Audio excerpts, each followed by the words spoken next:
Friends, welcome back to Ratna life style. ఎంతో టేస్టీగా సింపుల్గా చక్కెర పొంగల్ ఎలా ప్రిపేర్ చేయాలో చూద్దాం ఫ్రెండ్స్. దానికి కావాల్సిన పదార్థాలు ఏంటి చూద్దాం. 1 కప్పు పెసరపప్పు, 1 కప్పు రైసు వేసుకుని శుభ్రంగా 2 సార్లు కడిగేసుకోవాలి. కుక్కర్లో కానీ డైరెక్ట్గా స్టవ్ మీద కానీ వండేసుకోవచ్చు. కుక్కర్లో అయితే త్వరగా అయిపోతుంది. నేనైతే డైరెక్ట్గా గిన్నెలో వేసి వండేస్తున్నాను అనమాట. 2 సమానంగా వేసుకుంటే టేస్ట్ బాగుంటుందన్నమాట. దీంట్లో నెయ్యి ఎక్కువ వేసుకుంటే బాగుంటుంది. నెయ్యి శుభ్రం కడిగేసుకుని 2 గ్లాసులు నీళ్ళు వేసి మెత్తగా ఉడకనివ్వాలి.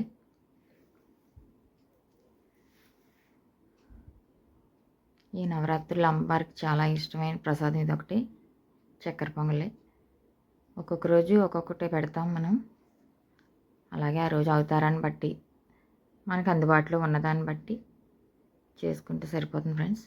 ఇలా మెత్తగా దగ్గరికి ఉడికిన తర్వాత 100 గ్రాముల బెల్లం వేసిన దాంట్లో మనం తినేదాన్ని బట్టి తీపి తక్కువ తినాలనుకుంటే కొంచెం తగ్గించి వేసుకోవచ్చు. బెల్లం వేసేసుకుని బాగా కరిగిన తర్వాత బెల్లం కరిగిపోయి కొంచెం పాకంలాగా వచ్చి దగ్గరికి అయిపోయిన తర్వాత దించేసుకుని స్టవ్ మీద మళ్ళీ వేరే బాణీ పెట్టుకుని ఒక 2 స్పూన్లు నెయ్యి ఎక్కువ వేసుకుంటే బాగుంటుంది. నేనైతే తక్కువగా 2 స్పూన్లు వేసాను, తక్కువే కదా ప్రసాదం అని. 2 స్పూన్లు నెయ్యి వేసి బాగా కాగిన తర్వాత ఒక 2 స్పూన్లు జీడిపప్పు, 2 స్పూన్లు కిస్మిస్ కూడా వేసుకుని దోరగా వేయించుకోవాలి. బాగా దగ్గరికి అయిపోయింది. ఇలా దగ్గరికి మెత్తగా ఉడికితే బాగుంటుందన్నమాట. అంతే ఇలా దగ్గరికి ఉడికిపోయిన తర్వాత దించేసుకుని పక్కన పెట్టేసుకుని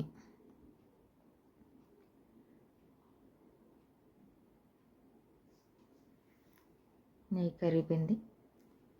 2 స్పూన్లు జీడిపప్పు, 2 స్పూన్లు కిస్మిస్. దీంట్లో కొబ్బరికాయ ముక్కలు, డ్రై ఫ్రూట్స్ కూడా ఇంకా కావాలనుకుంటే ఏమన్నా వేసుకోవచ్చు మనం, బాదం పప్పు అవిని. నేనైతే 2 వేస్తున్నాను. ఇది దోరగా వేయించుకుని మనం ముందుగా రెడీ చేసి పక్కన పెట్టుకున్న చక్కెర పొంగల్లో వేసేసుకుని ఒకసారి కలుపుకొని అమ్మవారికి వేడివేడిగా నివేదన చేసుకోవడమే ఫ్రెండ్స్. ఎంతో సింపుల్గా అయిపోతుంది ఈ ప్రసాదం. ఎంతో టేస్టీగా కూడా ఉంటుంది. మీరు కూడా ఎంతో సింపుల్గా రెడీ చేసుకుని మీ అమ్మవారికి నివేదన చేసుకుని మీకు ఎలా కుదరదు మాకు కామెంట్ చేయండి ఫ్రెండ్స్. వేగిపోయాయి అన్నమాట. దోరగా వేగిపోయిన తర్వాత దాంట్లో వేసేసుకుని చక్కెర పొంగల్లో ఒకసారి కలిపేసుకుని అమ్మవారికి నివేదన చేసుకోవడమే ఫ్రెండ్స్. చాలా సింపుల్గా అయిపోతుంది ప్రసాదం.